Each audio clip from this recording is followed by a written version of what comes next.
اعوذ باللہ من الشیطان الرجیم بسم اللہ الرحمن الرحیم اطباء کرام طلباء و طالبات السلام علیکم ورحمۃ اللہ وبرکاتہ۔ آج ہماری تربیتی نشست کا 14واں دن ہے۔ ہم مرکب نفزیں پڑھ رہے ہیں۔ ٹوٹل 14 مرکب نفزیں میں سے 7 نفزیں ہو چکی ہیں۔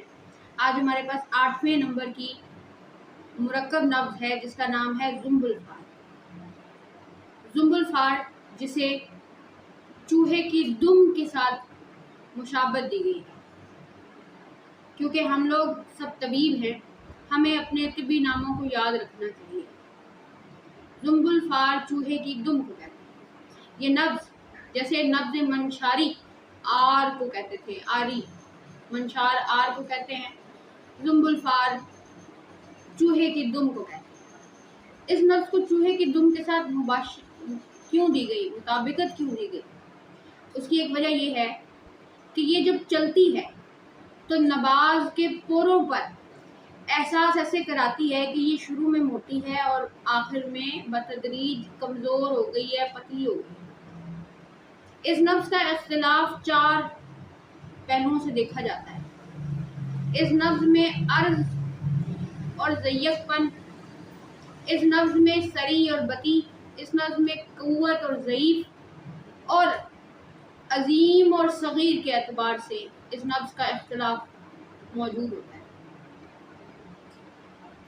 کہا جاتا ہے کہ یہ موٹی عظم سے بتدریج صغیر یعنی چھوٹی ہوتی جاتی ہے، موٹی سے پتلی ہوتی جاتی ہے۔ جیسے چوہے کی دم شروع میں موٹی ہوتی ہے اور آہستہ آہستہ بالکل باریک دھاگے کی طرح پتلی ہو جاتی ہے۔ یہ نفس قوتوں کی کمزوری کی دلیل ہے۔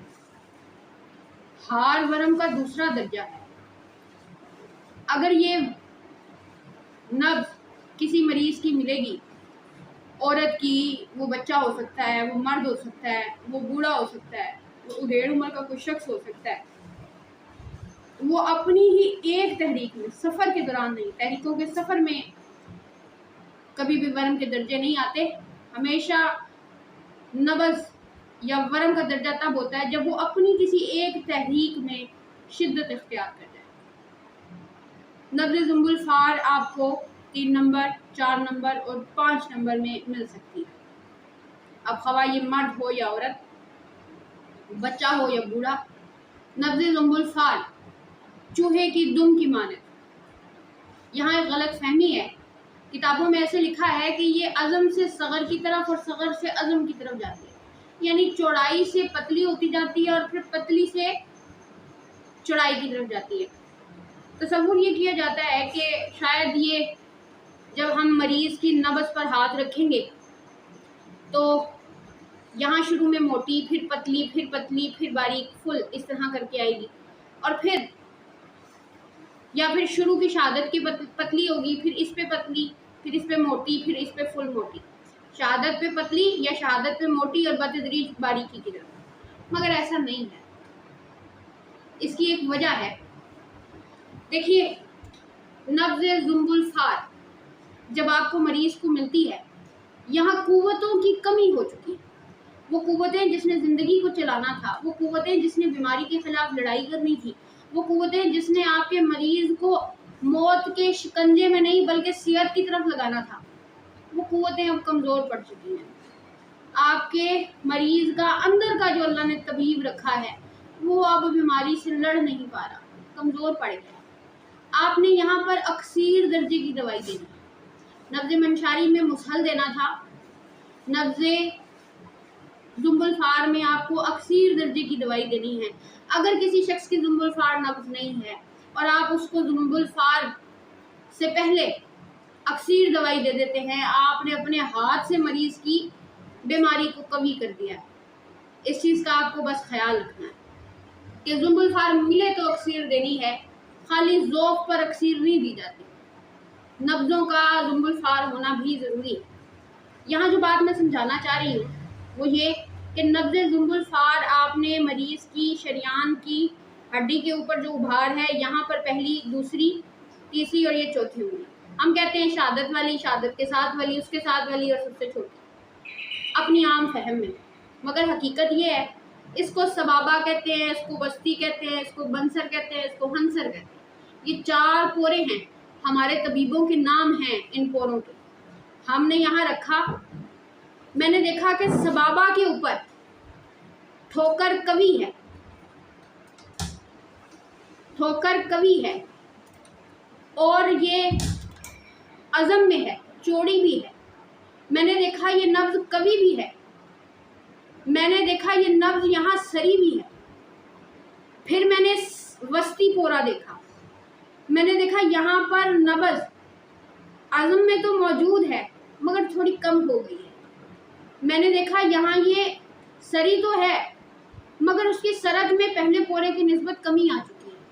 میں نے دیکھا یہ قوی بھی ہے مگر اپنی ٹھوکر بھی تھوڑی کم کر چکی ہے۔ میں نے دیکھا یہ کم چوڑی ہو گئی ہے، یہ سری بھی کم ہو گئی ہے، یہ قوت میں بھی کم ہو گئی ہے، ٹھیک ہے۔ اس کے بعد میں نے سلب میں بھی اپنی سختی بھی ہلکی کم ہو چکی ہے۔ پھر میں جب بنسر کے پاس آئی اس پورے پر، میں نے محسوس کیا یہاں پر اس کی چاروں عوامل مزید کم ہو گئے ہیں۔ جب میں اس پر آئی تو پتہ چلا کہ نبض بہت باریک سی، ایسے ہلکی سی ٹھوکر سی لگا رہی ہے، یعنی موٹی ہو کر باریک ہوتی چلی گئی، اس پورے تک باریک ہو گئی۔ اس پر موٹی تھی، پھر کم، پھر کم، پھر کم، یہاں بالکل باریک ہو گئی۔ یہیں پر باریک ہونے کے بعد اگلی ٹھوکر کا جب ہم انتظار کرتے ہیں، محسوس ہوتا ہے اب اس پورے پر اس ہنسر چھوٹی انگلی پر موٹی ہو گئی ہے، پھر اس پر اس سے کم موٹی، پھر اس سے کم موٹی، پھر اس سے کم موٹی، بالکل باریک۔ یہاں پر وہ قوی زیادہ، یہاں کم، یہاں کم، یہاں اس سے بھی کم، یہاں پر سری، پھر کم، پھر کم، یہاں بالکل بدی۔ میں نے دیکھا یہاں چوڑی تھی، یہاں کم چوڑی، یہاں تھوڑی، اور یہاں بالکل باریک۔ یہاں سے نبض یہاں سے باریکی کا سفر طے کرے گی اور پھر یہاں دوبارہ موٹی ہو کے واپس پتلی ہو جائے گی۔ ہم نے دیکھی ہیں یہ نبضیں۔ یہ بات اس لیے کر رہی ہوں کہ جب مریض کی نبض میں سلب ہے، سختی ہے، جب مریض کی شریان سخت ہے، جب مریض کی شریان کی قوت قوی ہے، سری بھی ہے، چوڑی بھی ہے، یہاں سب کچھ چل رہا ہے اس پورے پر، لیکن قوت کیونکہ کمی ہے تو وہ دوسرے پر وہی سب ٹھوکر برابر نہیں لگا پاتی۔ پھر قوت کی کمزوری ادھر پھر اور پتلی ہو جاتی ہے، ادھر سے بالکل باریک ہونے کے بعد کچھ دیر نبض آرام کرتی ہے، اس کو کہتے ہیں آرام اور استراحت کرتی ہے۔ اس کے بعد یہ واپس سے قوتیں اپنی بحال کر کے پھر موٹی، پھر اس سے کم، پھر اس سے کم، اور پھر بالکل باریک، پھر تھوڑی دیر آرام، اور پھر موٹی، اور پھر یعنی آپ اس موٹی سے باریک کی طرف، پھر موٹی سے باریک کی طرف، پھر یہاں دوبارہ موٹی سے باریک کی طرف۔ اس لیے کتابوں میں لکھا کہ یہ عزم سے صغر اور صغر سے عزم کی طرف بتدریج گھٹتی بڑھتی رہتی ہے۔ صابر صاحب نے فرمایا کہ یہ نبض اگر درمیان سے منقطع ہو گئی، یعنی موٹی سے باریک ہوئی تھی، پھر یہاں موٹی سے باریک ہوئی تھی، اگر یہ موٹی سے باریک ہونے اور دوبارہ موٹی ہونے پر رک گئی، فوراً نہیں چلی، رک گئی، تو یہ مریض کی موت کی دلیل ہے۔ اب یہ مریض موت کے دہانے کھڑا ہے۔ ایسے مریض کا علاج بڑا سوچ کر کرنا ہے۔ لیکن اگر یہی نبض منقطع نہیں ہوئی بلکہ موٹی سے باریک ہو گئی، پھر یہاں موٹی سے دوبارہ باریک ہو گئی، یہاں موٹی سے باریک ہو گئی، یہاں پھر موٹی سے باریک ہو گئی، موٹی باریک، موٹی باریک، باریک موٹی، موٹی باریک، اس طرح کر کے یہ چلتی رہی، رکی نہیں، منقطع نہیں ہوئی، تو کوئی مسئلہ نہیں ہے، کوئی ڈرنے کی بات نہیں ہے۔ لیکن اگر یہ راستے میں منقطع ہو گئی ہے تو یہ مریض کی نبض نہیں رکی بلکہ اس کی قوت مدبرہ بدن، اس کی وائٹل فورس، قوت حیوانی فنا ہونے کے قریب کھڑی ہے۔ زندگی کا سرچشمہ گلنا شروع ہو گیا ہے، یعنی اس کے اندر اتنی طاقت ہی نہیں تھی کہ وہ موٹی سے بتدریج باریک ہوئی اور آرام کے بعد دوبارہ اٹھ کے موٹی سے باریک کی طرف جائے۔ یہ اس امر کی دلیل ہے کہ اگر نبض موٹی سے باریک اور پھر موٹی سے باریک اور پھر باریک سے موٹی کی طرف سفر کر رہی ہے مسلسل، یہ اس امر کی دلیل ہے کہ نبض کچھ دیر قوت